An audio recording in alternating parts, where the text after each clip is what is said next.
Cada segundo, miles de motores turborreactores operan en el cielo, generando una potencia colosal y permitiendo que los aviones de combate alcancen velocidades de más de 2.400 km por hora.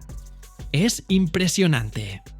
Pero, ¿cómo se construyen estas maravillas tecnológicas capaces de soportar temperaturas por encima de 1600 grados Celsius y funcionar bajo condiciones realmente extremas? No estamos hablando de un simple motor, sino de una auténtica obra maestra de la ingeniería, donde cada pieza se fabrica con precisión microscópica. Imagínate una planta industrial en la que brazos robóticos ensamblan turbinas que cuestan decenas de millones de euros. Hoy te voy a revelar todos los secretos detrás de la producción de estos motores turborreactores.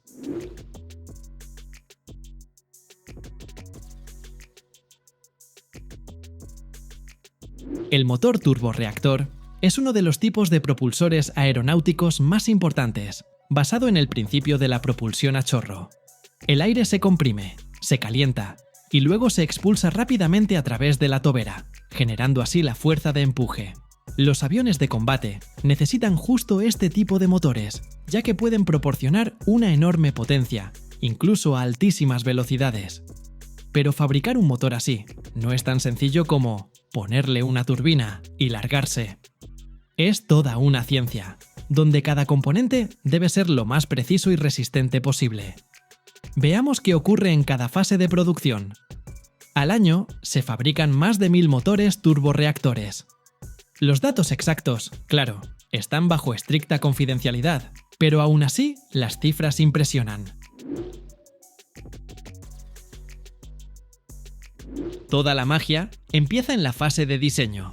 Aquí, los ingenieros tienen en cuenta absolutamente todo, desde la velocidad máxima que debe alcanzar el caza hasta la temperatura a la que pueden resistir las piezas internas. Primero se elaboran planos y modelos. ¿Has jugado alguna vez a un videojuego en el que creas tu propio mundo en 3 dimensiones? Pues más o menos así funciona. Se desarrolla una maqueta virtual que pasa por un sinfín de pruebas computacionales. Este paso ahorra tiempo y dinero, reduciendo al mínimo los posibles errores. El diseño de un motor turborreactor puede tardar de 3 a 10 años, dependiendo de la complejidad del modelo, los requisitos del cliente y el nivel tecnológico de la empresa. Se comienza por la conceptualización, definiendo las características principales. Luego, los ingenieros pasan al modelado por computadora, algo parecido al diseño 3D de los videojuegos, pero considerando miles de parámetros aerodinámicos y termodinámicos. Después se crean prototipos y se someten a pruebas en bancos de ensayo terrestres, además de vuelos en plataformas de prueba. Todo este proceso puede prolongarse hasta unos 15 años para los cazas más avanzados. Por ejemplo, el motor Pratt y Whitney F-135, que impulsa al F-35, llevó más de una década de desarrollo con innumerables revisiones. Y los motores experimentales de sexta generación probablemente tardarán todavía más. Cuando el proyecto está listo, toca pensar en los materiales. Aquí es donde empieza lo realmente increíble. Los motores turborreactores para aviones de combate se fabrican con materiales especiales capaces de resistir altísimas temperaturas y presiones descomunales. Hablamos de aleaciones de titanio, níquel o incluso cerámica, muchas veces cientos de veces más resistentes que el acero convencional. Cada componente del motor es una pequeña maravilla de la ingeniería. Las aspas de la turbina, por ejemplo, no solo deben ser súper resistentes, sino también muy ligeras. ¿Te imaginas?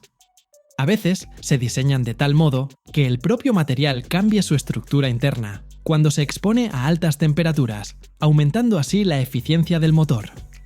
Los materiales especiales para motores turborreactores, como las aleaciones de titanio y níquel, o los compuestos cerámicos, se fabrican en plantas metalúrgicas de alta tecnología, repartidas por todo el mundo. Las minas de titanio más importantes se encuentran en Australia, Sudáfrica y Canadá. Tras su extracción, se refina y funde en instalaciones de Estados Unidos, Japón, China y Europa. Las aleaciones de titanio se usan mucho en las aspas del compresor y en las cubiertas del motor, por su ligereza y resistencia a la corrosión. Las superaleaciones de níquel aguantan temperaturas extremas, hasta 1600 grados Celsius. El níquel se extrae en Indonesia, Canadá y Nueva Caledonia.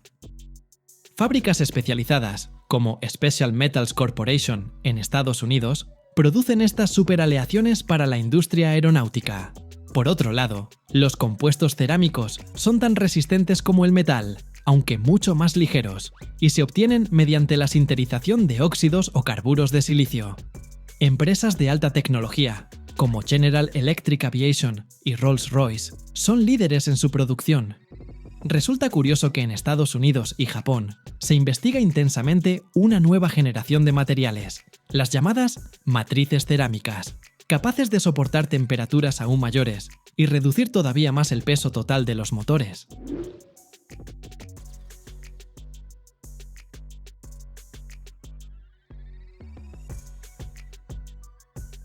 Ahora imagina la enorme cantidad de piezas que deben ensamblarse a la perfección.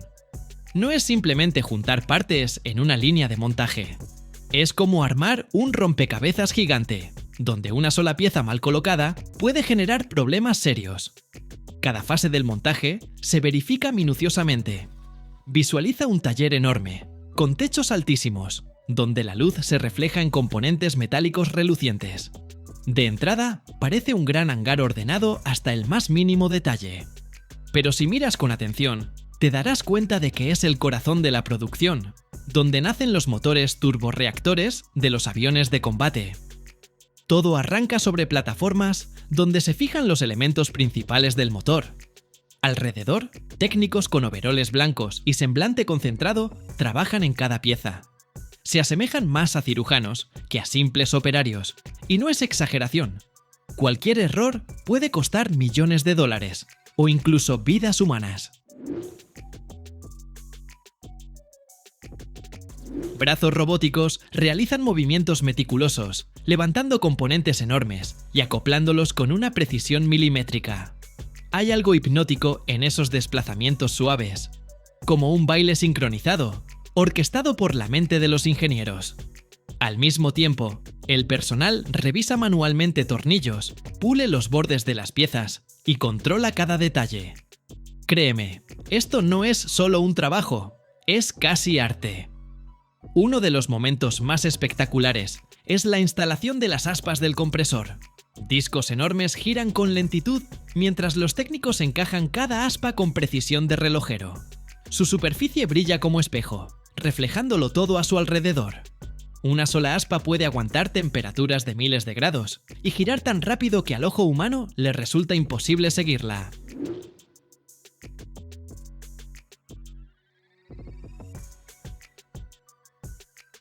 Tras el ensamblaje, el motor se lleva a la zona de pruebas. De nuevo, robots y seres humanos colaboran como un equipo perfectamente ajustado al filo de la ciencia y la técnica. Ahí se fija el motor en una plataforma especializada, y entonces llega el momento de la verdad. ¡Encendido! El estruendo es tal que el aire parece tornarse más denso.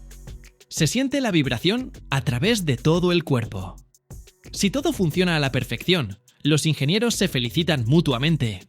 Las pruebas son quizá la etapa más tensa de la producción. Se enciende el motor en cámaras especiales donde se miden la temperatura, la presión, los decibelios y otros parámetros. El objetivo es asegurarse de que funcione establemente bajo cualquier circunstancia. Si alguna pieza falla, el motor regresa al área de modificaciones para un nuevo ajuste. Gracias a los motores turborreactores, los aviones de combate pueden lograr velocidades increíbles y ascender a alturas que dejan sin aliento. Claro, esto es vital para fines militares, pero con el tiempo, estas tecnologías también sirven de base para la aviación comercial, impulsando aviones de pasajeros cada vez más rápidos y eficientes. Velocidad, rendimiento y capacidad de operar en condiciones extremas. Todo eso convierte al turborreactor en el verdadero corazón de un caza. Además, gracias a los avances actuales, los motores de hoy no solo aguantan situaciones extremas, sino que también son mucho más eficientes. Ofrecen más empuje con un consumo de combustible menor, algo sumamente valioso para la industria de la aviación.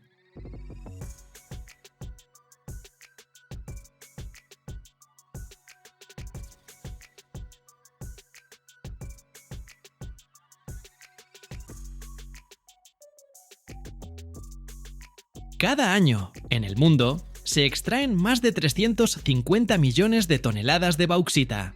Pero, ¿sabías que de 4 toneladas de este mineral solo se obtiene 1 tonelada de aluminio? Este es uno de los metales más importantes de la actualidad, utilizado en aviones, autos e incluso en naves espaciales. Pero aquí va lo más interesante. El 75% de todo el aluminio que se ha producido en la historia sigue en circulación. ¿Cómo es que este metal recorre un camino tan complejo desde la mina hasta su transformación? ¿Realmente es tan ecológico como dicen? Vamos a averiguarlo. Desde la extracción de la bauxita hasta la obtención final del aluminio, hay una serie de procesos tecnológicos complejos que requieren grandes cantidades de recursos y tiempo. Este metal es uno de los protagonistas de la industria moderna, y cada vez más empresas buscan no solo mejorar las tecnologías de producción, sino también reducir su impacto ambiental. ¿Es posible hacer este proceso más eficiente y conservar los recursos del planeta? ¿Cómo está evolucionando la industria del aluminio? ¿Y por qué es tan importante para nuestro futuro? Todo comienza, no en una fábrica, sino bajo tierra. La principal fuente de aluminio es la bauxita, una roca que tiene un aspecto rojizo-marrón. Esta se forma por el desgaste prolongado de rocas ricas en aluminio en climas tropicales. Por eso, los yacimientos más grandes se encuentran en regiones como Australia, Guinea, Brasil, China, India y otros países con climas tropicales. Los mayores productores de bauxita son Australia y Guinea. Por ejemplo, Australia extrae más de 100 millones de toneladas al año, lo que representa casi 1/3 de la producción mundial. Guinea ocupa el segundo lugar, con una producción de alrededor de 50 millones de toneladas anuales.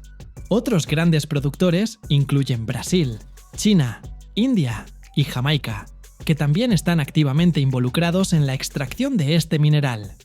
La producción mundial de bauxita en los últimos años ha superado los 350 millones de toneladas anuales. Aquí viene lo curioso. De cada 4 toneladas de bauxita, solo se obtiene 1 tonelada de aluminio puro. El resto son impurezas que deben ser separadas. Así que la extracción de bauxita no solo es un proceso que consume mucha energía, sino que también es extremadamente complejo, requiriendo maquinaria especializada y grandes esfuerzos para aislar el aluminio. El proceso de extracción de la bauxita incluye varias etapas. Primero, se realizan estudios geológicos para identificar los yacimientos. Luego, los mineros excavan, usando maquinaria pesada, excavadoras, bulldozers y camiones de carga. La bauxita extraída se transporta a plantas de procesamiento, donde comienza su transformación en aluminio. El primer paso es convertirla en alúmina. Para esto, se utiliza un método químico llamado proceso Bayer. Primero, la bauxita se tritura y se mezcla con una solución caliente de hidróxido de sodio, lo que permite disolver el óxido de aluminio y separar las impurezas. El resultado es un líquido que se filtra, y tras la evaporación, produce un polvo blanco, la alúmina. Esta etapa es crucial, ya que la alúmina es esencial para la siguiente fase de producción. Aunque el proceso parece sencillo, en realidad requiere una precisión extrema y un control riguroso de la temperatura y la composición química. Ahora que tenemos la alúmina, llega el momento de la electrólisis. Este es el proceso más complejo y energético en la producción de aluminio. La alúmina se mezcla con criolita, un material que permite disolver el óxido de aluminio a altas temperaturas. La electrólisis se realiza en enormes cubas electrolíticas, donde la temperatura alcanza los 950 grados Celsius. Cuando se pasa una corriente eléctrica a través de esta mezcla, los átomos de aluminio se separan del oxígeno y se depositan en el fondo de la cuba en forma de metal líquido. Este paso es increíblemente importante, ya que es aquí donde obtenemos aluminio puro, que, aunque esté en estado líquido, es la base para fabricar una infinidad de productos industriales. Sin embargo, la electrólisis consume una cantidad enorme de energía, lo que puede ser un problema tanto ecológico como económico. Por ejemplo, producir una tonelada de aluminio requiere alrededor de 15 megavatios por hora, equivalente al consumo de energía de una casa promedio durante varios años. Afortunadamente, cada vez más empresas están recurriendo a fuentes de energía renovable, como las hidroeléctricas, para reducir su impacto ambiental. Una vez obtenido el aluminio líquido, se vierte en moldes para su posterior procesamiento. Esto puede incluir la creación de bloques grandes o lingotes, que luego se someten a más etapas de transformación. El metal puede laminarse en hojas delgadas o moldearse en piezas de diversas formas. Curiosamente, las láminas delgadas de aluminio que vemos en los envases de productos o en la fabricación de diversos artículos suelen tener un grosor de apenas 1/10 de milímetro. Esto demuestra la alta tecnología utilizada para crear materiales tan ligeros y resistentes. Gracias a sus propiedades únicas, como su ligereza, resistencia a la corrosión y excelente conductividad térmica y eléctrica, el aluminio tiene aplicaciones en múltiples industrias. En el transporte, especialmente en la aviación y la automoción, el aluminio ayuda a reducir el peso de los vehículos, lo que mejora la eficiencia del combustible. Por ejemplo, los chasis de aluminio en los autos permiten ahorrar peso y, por ende, combustible. Además, este metal se usa ampliamente en la construcción, la fabricación de electrónicos y la industria del empaque. En el sector aeroespacial, donde cada gramo cuenta, el aluminio es indispensable. El aluminio también destaca por su capacidad de reciclaje. Como mencionamos antes, el 75% de todo el aluminio producido sigue en uso, lo que lo convierte en uno de los metales más eficientes en términos de reciclaje.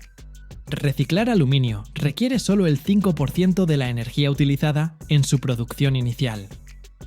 Esto no solo reduce costos, sino que también disminuye significativamente las emisiones de carbono, haciendo que su producción sea más ecológica. En resumen, el aluminio no es solo un metal que usamos a diario, sino un símbolo de la tecnología y la innovación modernas. A menudo no nos detenemos a pensar en todos los procesos que atraviesa este material antes de llegar a nuestras manos. Desde la extracción de la bauxita hasta la compleja electrólisis, donde se requiere una enorme cantidad de energía para obtener una tonelada de aluminio.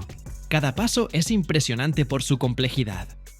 Aunque este proceso consume muchos recursos, gracias a las innovaciones y un enfoque sostenible, podemos hacer que su uso sea más ecológico y económico. Por eso, cuando miramos el aluminio, no solo vemos el presente, sino también el futuro. Un futuro en el que este metal sigue transformando el mundo, ayudándonos a avanzar hacia un modo de vida más sostenible y eficiente.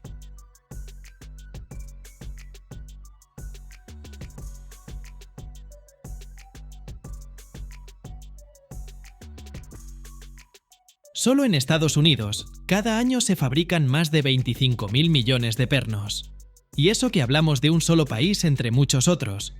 Una cantidad tan pequeña de pernos puede darle un giro enorme a la economía de una nación. Por ejemplo, el aumento en la demanda de pernos y otros elementos de sujeción impacta directamente en sectores como la construcción, el transporte y la electrónica. Los pernos mantienen todo unido, pero ¿te has preguntado alguna vez cómo llegan a ver la luz?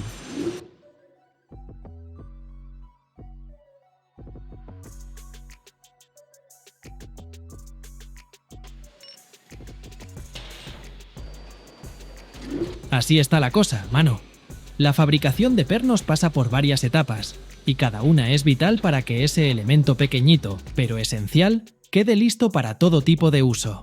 Todo comienza con el metal, por lo general acero, aunque a veces se emplea latón o aluminio, dependiendo de la función del perno.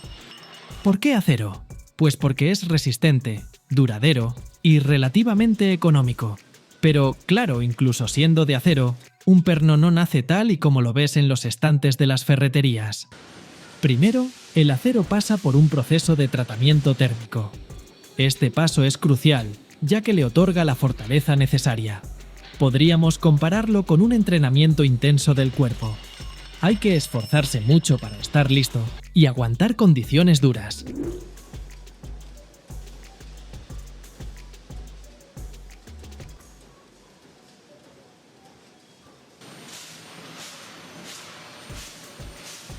El tratamiento térmico del acero engloba varios procesos usados para modificar sus propiedades, sobre todo su resistencia, dureza y plasticidad, aplicando calentamiento y enfriamiento.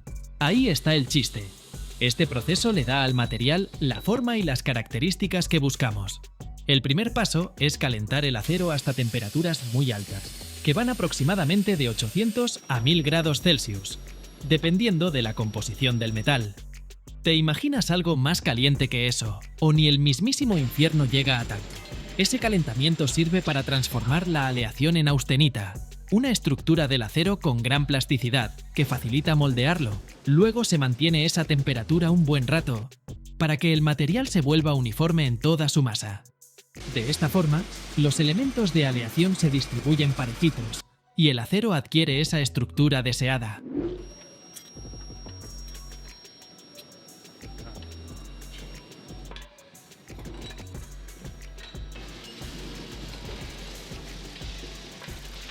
Tras el calentamiento, se enfría el acero rápidamente con agua, aceite o en otros fluidos de refrigeración especiales. Gracias a este tratamiento térmico, el acero se vuelve mucho más resistente y duro, aunque también tiende a ser más frágil. De ahí que busquemos el equilibrio perfecto entre dureza, resistencia y flexibilidad. Se necesita una base firme para fabricar pernos, tornillos y demás sujetadores que deben resistir cargas pesadas sin romperse.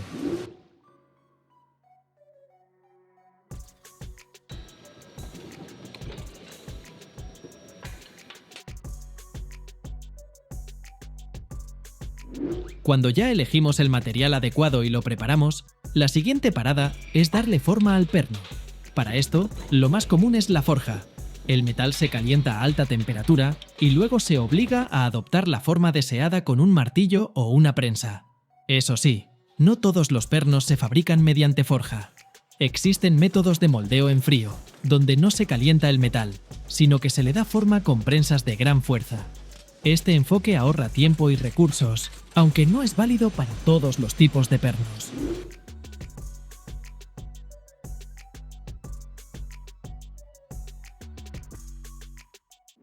Ya que nuestro perno tiene la forma básica, llega el momento de cortar la rosca.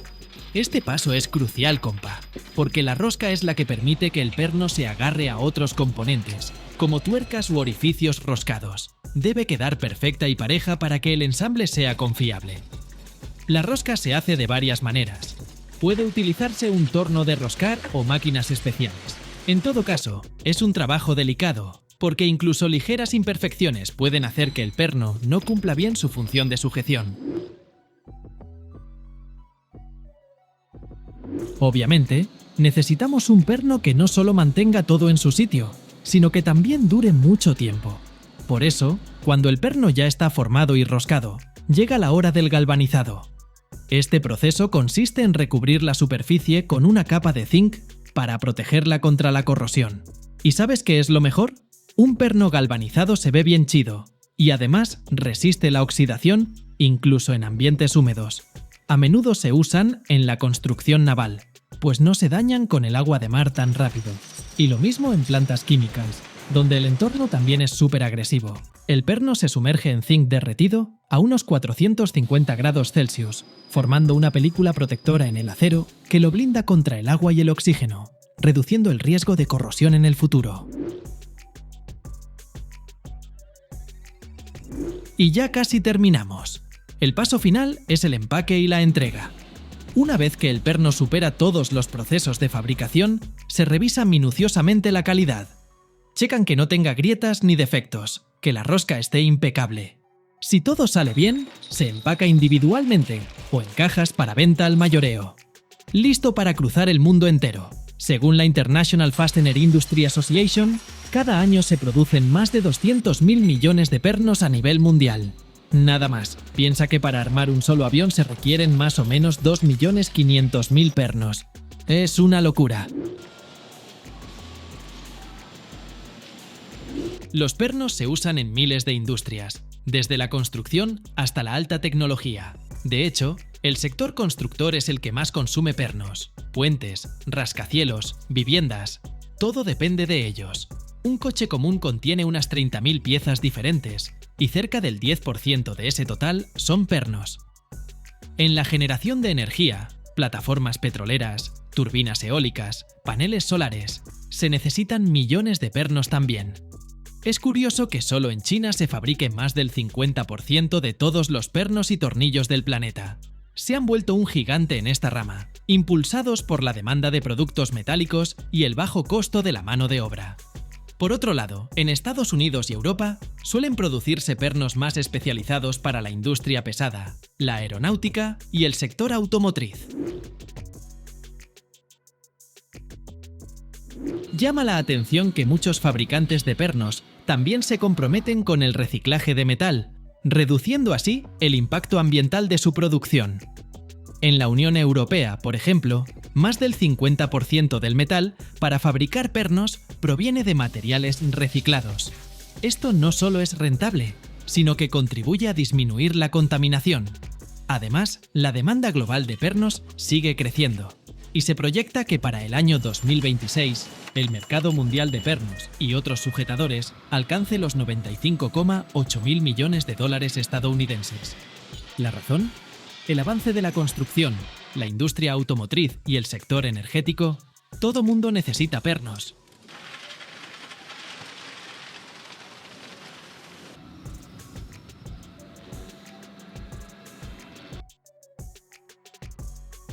Imagina esto.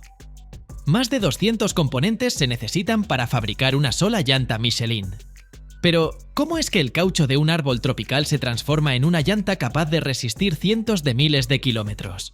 Y lo más interesante, ¿qué sucede con ellas después de usarlas? Hoy vamos a explorar los secretos detrás de la producción de las llantas Michelin, desde el látex fresco hasta los procesos más innovadores de reciclaje. Quédate para descubrir cómo una llanta vieja puede convertirse en algo completamente nuevo. Michelin produce alrededor de 200 millones de neumáticos cada año, lo que equivale a casi el 10% de la producción mundial de neumáticos. La compañía es uno de los líderes globales en la industria, junto con Bridgestone y Goodyear. Los principales componentes de la mezcla para fabricar neumáticos incluyen caucho natural, caucho sintético, negro de humo, sílice, cordones metálicos, aros de talón, cordones textiles y aditivos químicos. El caucho natural se obtiene del látex del árbol del caucho, o hevea, que crece en regiones tropicales como Tailandia, Indonesia y Malasia. Este material es esencial para fabricar la banda de rodadura, la parte del neumático que asegura la tracción en el camino. Michelin incluso cuenta con sus propias plantaciones de hevea para garantizar la calidad del látex. El caucho sintético se produce a partir de derivados del petróleo, como el butadieno y el estireno.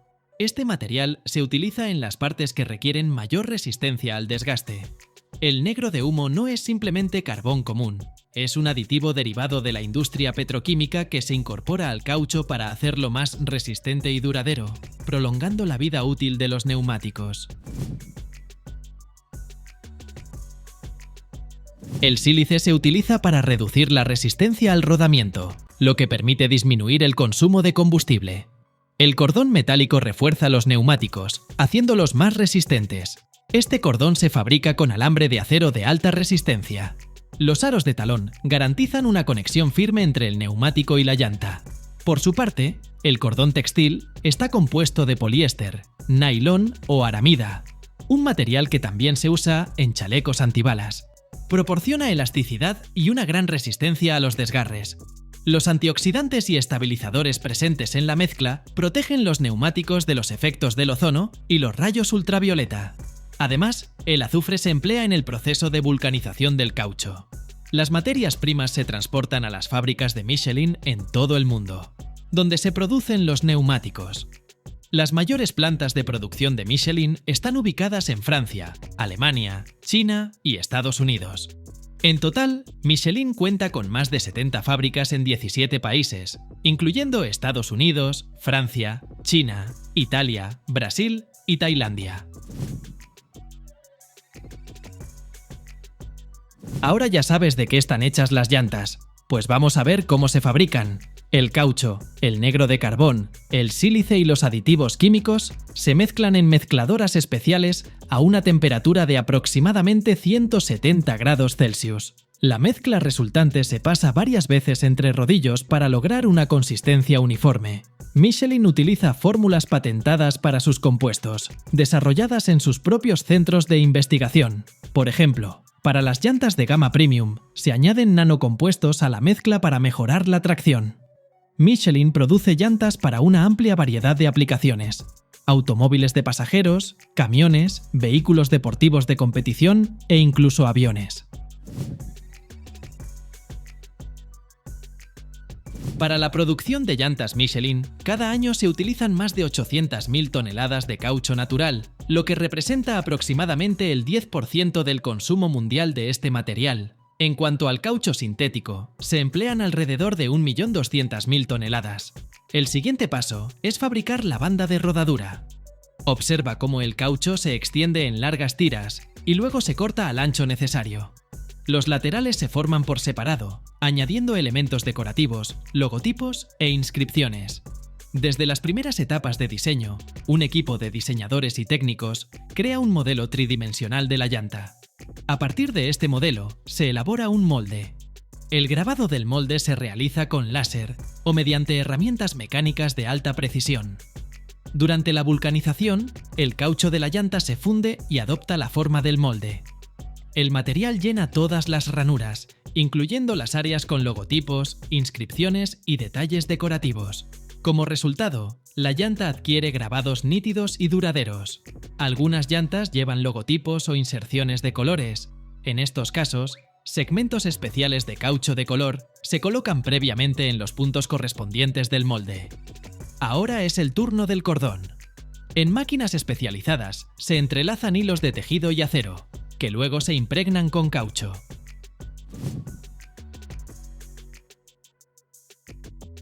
Todas las partes de las llantas se ensamblan en líneas automatizadas especiales. Primero, se aplica la capa interior, que actúa como sellador. Luego, se añaden los cordones textil y metálico para garantizar la resistencia. Después, se colocan los aros metálicos que permiten fijar la llanta a la rueda. Finalmente, se añaden los elementos exteriores. La llanta ensamblada en este punto se llama cruda y aún no está lista para su uso. Antes de ser lanzada a la producción, cada modelo de llanta pasa por pruebas que pueden alcanzar hasta 1.000.000 de kilómetros. Impresionante, ¿no crees?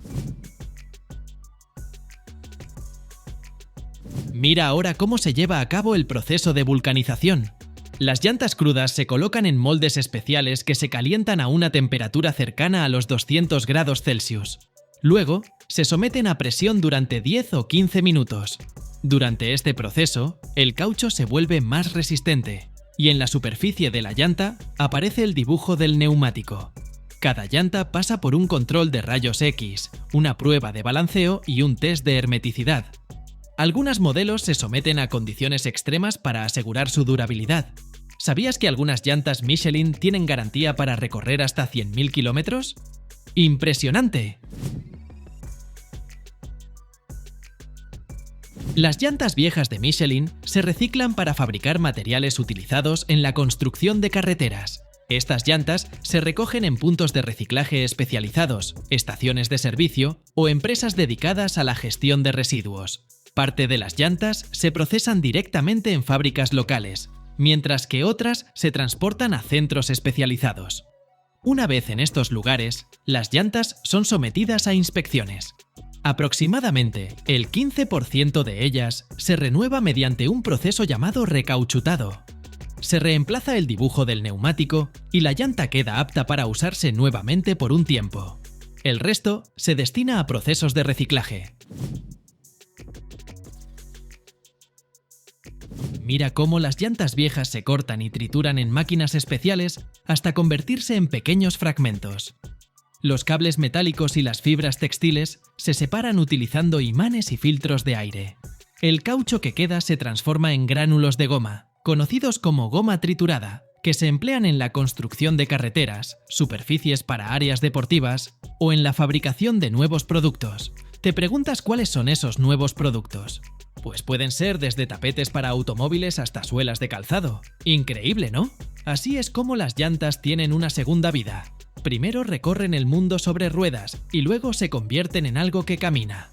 Cada año se generan alrededor de 1.500 millones de llantas usadas en todo el mundo, y su mala gestión puede causar un impacto ambiental muy grave. El metal, tras ser limpiado y fundido, se reutiliza en la industria metalúrgica, mientras que el textil se transforma en materiales aislantes o para proporcionar aislamiento térmico. Un proceso fascinante y vital para el medio ambiente. En Europa se recicla alrededor del 95% de las llantas usadas, mientras que en los países en desarrollo esta cifra puede ser tan baja como el 20 o 30%. En algunas naciones, las llantas viejas se colocan en el agua para crear arrecifes artificiales destinados a peces y corales. Sin embargo, estas iniciativas suelen ser objeto de críticas debido al riesgo de contaminación que representan. ¿Es realmente una solución sostenible? Es un debate que sigue abierto.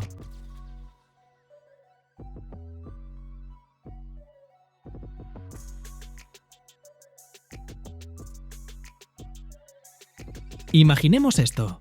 Cada estadounidense genera diariamente 2 kilogramos de basura. Esto equivale a más de 290 millones de toneladas al año. Ahora, sumemos a esto 8 millones de toneladas de plástico que terminan en los océanos, formando enormes islas de basura. ¿Es posible cambiar esta situación? Analicemos cómo diferentes países están abordando el problema de los residuos y quiénes son los verdaderos líderes en esta lucha. Estados Unidos es uno de los líderes en generación de residuos. Cada estadounidense produce, en promedio, 2 kilogramos de basura al día. Esto representa más de 290 millones de toneladas al año, de las cuales solo un tercio se recicla. Los países europeos logran resultados mejores. Por ejemplo, en Alemania se recicla aproximadamente el 68% de los residuos. Un indicador admirable, desde mi punto de vista. El plástico es un problema aparte. Cada año se producen cerca de 400 millones de toneladas de plástico, y solo el 9% se recicla. Cerca de 8 millones de toneladas de plástico terminan en los océanos, formando islas de basura. Esto pone en grave peligro los ecosistemas marinos y la salud humana. En Estados Unidos, el problema de los residuos se aborda mediante un enfoque integral que incluye el reciclaje, el compostaje, iniciativas legislativas e innovaciones tecnológicas.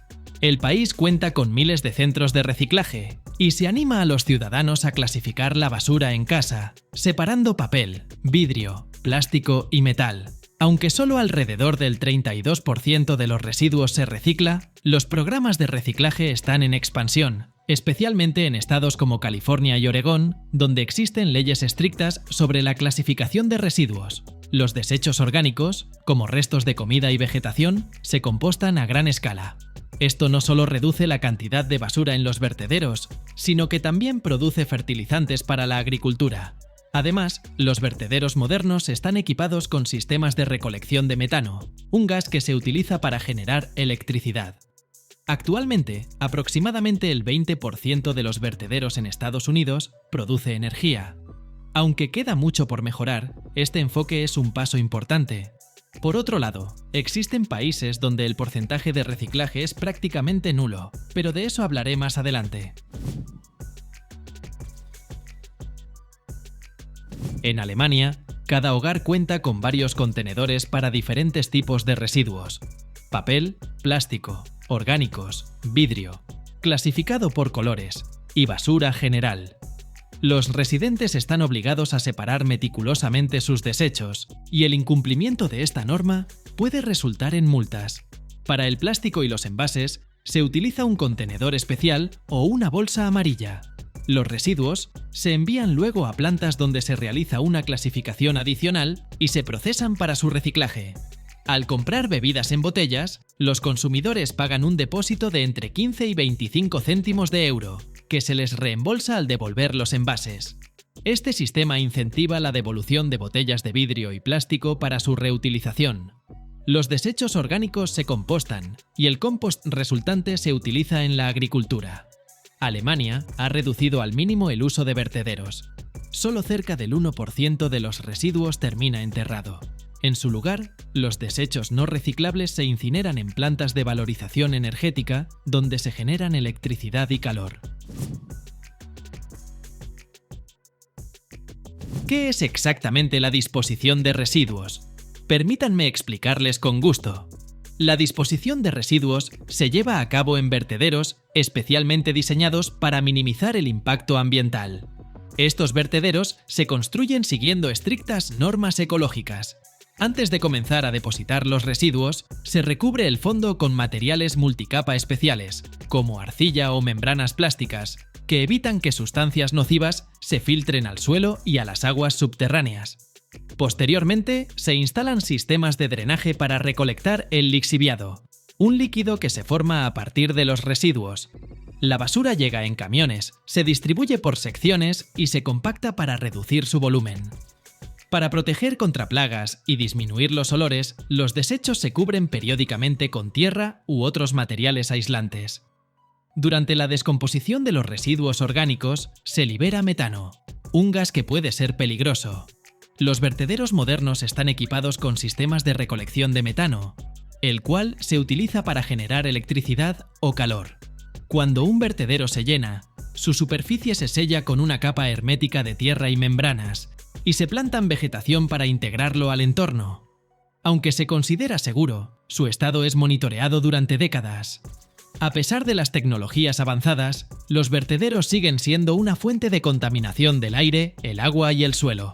Lamentablemente, esto es algo difícil de aceptar, ¿verdad?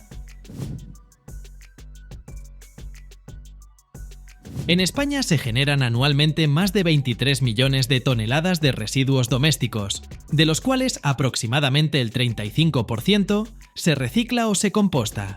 Esta cifra está aumentando gradualmente gracias a iniciativas ecológicas, pero aún se encuentra por debajo del promedio de la Unión Europea, que supera el 45%. Los principales problemas son la insuficiente infraestructura en las regiones rurales y el bajo nivel de educación ambiental. Los españoles clasifican los residuos en varias categorías. El papel va en los contenedores azules, los plásticos y metales en los amarillos, el vidrio en los verdes, los residuos orgánicos en los marrones y el resto de la basura en los grises. En grandes ciudades como Madrid y Barcelona, este sistema funciona de manera más eficiente gracias a campañas intensivas de concienciación. Los residuos orgánicos tienen un gran potencial, ya que representan más del 40% del total de la basura, pero solo una parte se destina al compostaje. Esto se debe al acceso desigual a los contenedores específicos para orgánicos. En el país operan alrededor de 10 plantas de incineración de residuos que generan electricidad. Sin embargo, esto solo abarca el 12% de los desechos. Más del 50% de la basura todavía se entierra en vertederos, aunque el gobierno está implementando estrategias para reducir este porcentaje. Si me preguntan, España es un país con un enorme potencial en materia de reciclaje. En cuanto a otros países, por ejemplo, el 95% de los habitantes de Dinamarca separan sus residuos. Ahí es donde el nivel de conciencia ciudadana rompe todos los récords. Me da vergüenza pensar en la cáscara de plátano que lleva 3 días pudriéndose al lado de mi ordenador. Quizás el secreto de Dinamarca radique en que el gobierno ha prohibido el entierro de residuos reciclables o aptos para la incineración y fomenta activamente la reducción del plástico de un solo uso. Los ciudadanos separan la basura en sus hogares por categorías y en las ciudades hay numerosos puntos de recogida. objetos grandes como electrónicos o muebles se aceptan en centros especializados. Dinamarca incinera cerca de la mitad de los residuos recolectados en plantas que generan electricidad y calor. Por ejemplo, la planta Amagerbake en Copenhague proporciona calefacción a 150.000 hogares y es una atracción turística popular gracias a su pista de esquí en el techo. Los residuos orgánicos se utilizan para producir biogás, que se emplea en el transporte y para calefacción. Lamentablemente, hay países donde no existen sistemas de gestión de residuos. Esto ocurre debido a la falta de infraestructura adecuada para la recolección y eliminación de basura, altos niveles de pobreza y la ausencia de leyes o controles sobre el manejo de los desechos. Es comprensible. Si una persona no sabe cómo alimentar a su familia, poco le importa si una botella de plástico llega o no al contenedor. En India se generan diariamente alrededor de 277.000 toneladas de residuos, de las cuales solo el 30% se recicla o se gestiona correctamente. Piense en esas cifras. El resto se acumula en enormes vertederos, como el de Gazipur en Delhi, que ya supera en altura al Taj Mahal. En Indonesia se produce un poco menos de basura, aproximadamente 65 millones de toneladas al año. Gran parte de estos desechos termina en los océanos. Indonesia es el segundo país, después de China, con mayor cantidad de residuos plásticos en los mares del mundo. Ya puedo escuchar cómo se preguntan por qué China ocupa este poco envidiable primer lugar. China es el mayor productor y consumidor de productos plásticos en el mundo. Cada año genera más de 60 millones de toneladas de residuos plásticos, lo que representa aproximadamente el 28% del total mundial. La mayoría de las ciudades chinas están situadas cerca de ríos y mares. Una gran cantidad de residuos plásticos llega al océano a través de ríos como el Yangtze y el Río de las Perlas. Por ejemplo, el Yangtze transporta alrededor de 1,5 millones de toneladas de plástico al océano cada año. En el pasado, la infraestructura de reciclaje en China no estaba lo suficientemente desarrollada y los vertederos no podían manejar los enormes volúmenes de basura. Hasta el año 2018, China era el principal importador de residuos plásticos del mundo, lo que añadía una carga extra al sistema de gestión de residuos. Todos estos factores contribuyeron a este desafortunado primer puesto. Sin embargo, actualmente, las autoridades del país están trabajando arduamente para solucionar este problema.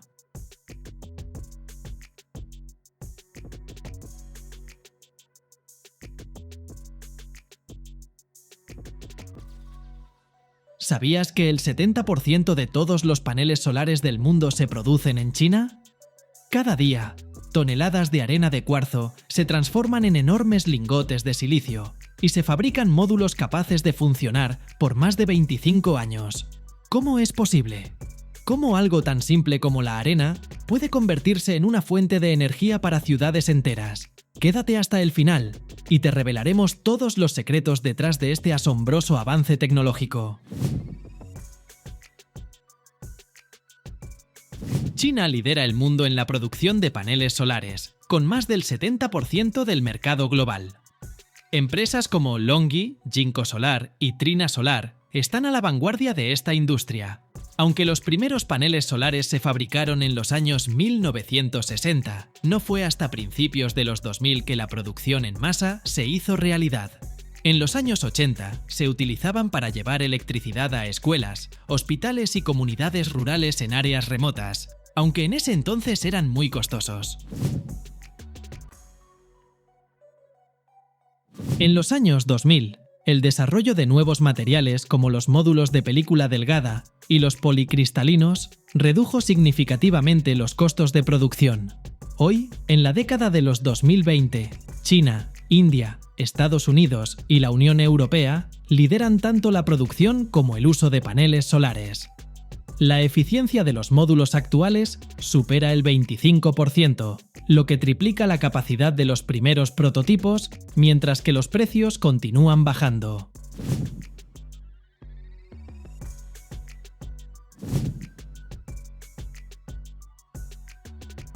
Los paneles solares no son solo una fuente de energía, sino un símbolo de desarrollo sostenible y responsabilidad ambiental.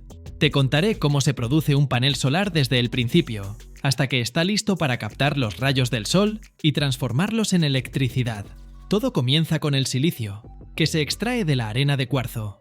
Este material se procesa en forma de grandes lingotes monocristalinos o policristalinos, que se cultivan con tecnología especializada.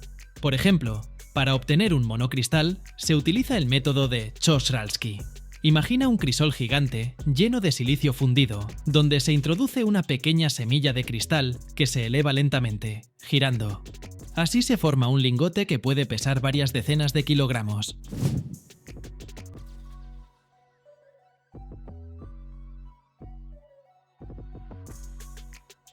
Cuando el lingote está listo, se corta en láminas ultrafinas de aproximadamente 200 micras de grosor.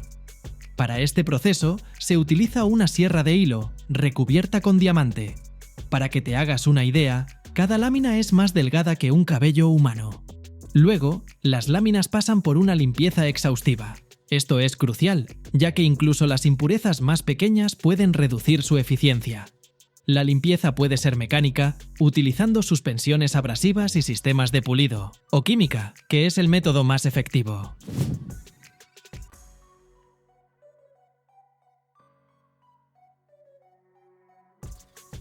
Las láminas se sumergen en soluciones químicas especiales para eliminar óxidos, contaminantes orgánicos y otras impurezas. Se emplean soluciones alcalinas, ácidas y con peróxido de hidrógeno. Después de cada etapa, se enjuagan cuidadosamente con agua desionizada para evitar que las impurezas vuelvan a depositarse.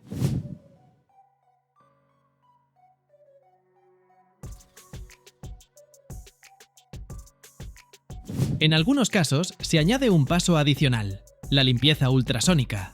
Las láminas se colocan en un tanque con agua desionizada, donde las ondas ultrasónicas generan microburbujas que desprenden las partículas de suciedad de la superficie. A veces, las láminas se calientan a altas temperaturas en hornos para eliminar los restos orgánicos que puedan quedar. Luego, la superficie de las láminas se texturiza creando diminutas pirámides microscópicas. Este paso reduce la reflexión de la luz y mejora la absorción de los rayos solares. Para ello, se usa una solución alcalina con alcohol isopropílico. El proceso aumenta la superficie de las láminas y reduce las pérdidas de luz, mejorando la eficiencia. El siguiente paso es fascinante: convertir las láminas en celdas fotovoltaicas mediante capas delgadas. Se deposita una capa rica en fósforo que genera un exceso de electrones. Esto se realiza en hornos de difusión a temperaturas entre 700 y 900 grados Celsius. Los robots cargan las láminas en los hornos, donde el fósforo difunde en el silicio, formando una capa de tipo N. Mientras tanto, la base de la lámina, rica en boro, se mantiene cargada positivamente. Este proceso forma la unión Pn, el núcleo de las celdas solares, que convierte la luz en electricidad. Las láminas se recubren con una capa antirreflectante de óxido o nitruro de silicio, que reduce las pérdidas de luz y protege la celda. Luego, se aplican contactos metálicos, líneas finas en la superficie y una capa continua en la parte trasera para recolectar y transmitir la electricidad generada. Las celdas terminadas se prueban y clasifican por eficiencia antes de ensamblarlas en módulos. Las celdas se conectan con cintas de cobre recubiertas de plata para transmitir la corriente eléctrica. Se encapsulan entre capas protectoras, como vidrio templado en la parte frontal y una lámina de polímero resistente a la humedad y a los rayos UV en la parte trasera. Finalmente, todo se lamina a altas temperaturas y presión para formar un módulo robusto y duradero. En la última etapa, cada módulo se somete a pruebas rigurosas para garantizar su rendimiento y durabilidad. Simuladores de luz solar recrean diferentes condiciones de iluminación, y los módulos deben resistir vientos fuertes, lluvia, nieve e incluso granizo. Después de pasar las pruebas, los módulos se embalan y envían a los clientes. Cada panel puede durar más de 25 años, proporcionando energía a hogares, oficinas o incluso granjas enteras. Este proceso puede parecer complejo, pero cada etapa está tan perfeccionada que todo funciona como un reloj. Cada vez que veo un módulo terminado salir de nuestra fábrica, siento un orgullo inmenso de ser parte de este increíble proyecto.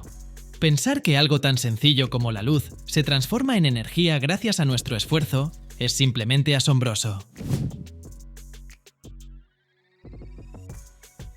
Hoy viste cómo se texturizan las láminas de silicio, aprendiste sobre el grabado químico y la formación de microestructuras, y mucho más.